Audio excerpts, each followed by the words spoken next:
In my recent method book review series, I was a little hard on some of the method books and really critical of how they teach clarinets to go over the break. So I have a lot of free resources to share. So I'm going to do a 3-part video series where I break down each of the 3 exercises and tell you how we use them here. You can download these for free in my link tree, and I have parts for every single instrument in the band, so if you have mixed classes, everybody can play these and arrange as appropriate for them. Part 1, walk downs. Now, in order to have really good high notes, you have to have really good low notes. Okay, so in order to do that, the first thing we do is actually, before we even get to learning any of the low notes, I have my clarinet players hold the thumb rest when we're learning our C to G.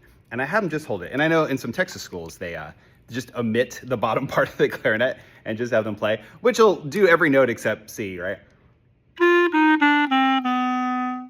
That's one method, but I don't mind having the whole thing together, and I want their right hand to get used to the weight, so I have them grab the thumb rest. And the reason why I do that is because if you're not using the right hand notes for a while, the kids will get into the bad habit of putting the thumb rest in the webbing of their hand. So this causes a problem. When they go to learn their low notes, now their fingers are really arched up, and that's not gonna seal the holes. I always tell my kids you need an alligator. Jump, jump, jump, jump, jump, jump, jump. You need flatter fingers to cover the holes, not the fingertips. So when we're learning C to G, we grab the thumb rest like this, and then when we're ready to start using the right hand, I tell them that the thumb rest needs to be partially touching the thumbnail for most people's thumbs. Then we do this exercise called walk downs, and this gradually adds fingers.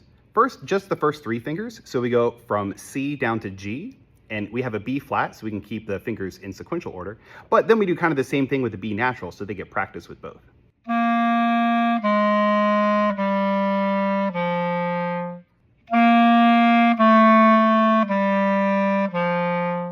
Now, the finger that is the most tricky for students tends to be this ring finger. It has a hard time covering this hole. And the reason why is your ring finger is your least independent finger. Now, after we spend a week or 2 on the 3 finger exercises, then we move on to the bottom one, and that adds in the pinky for low F, which will soon be high C.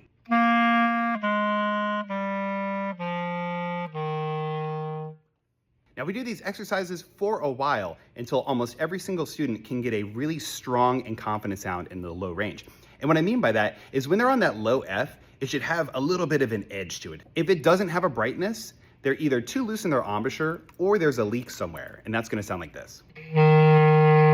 So that's just a little bit stuffy, and that usually means the ring finger is leaking, but it could mean they're not putting in enough air or they're not firm enough with their embouchure, but 99% of the time, it is that ring finger. So when everyone has a nice strong sound on the low F, we are ready to go over the break.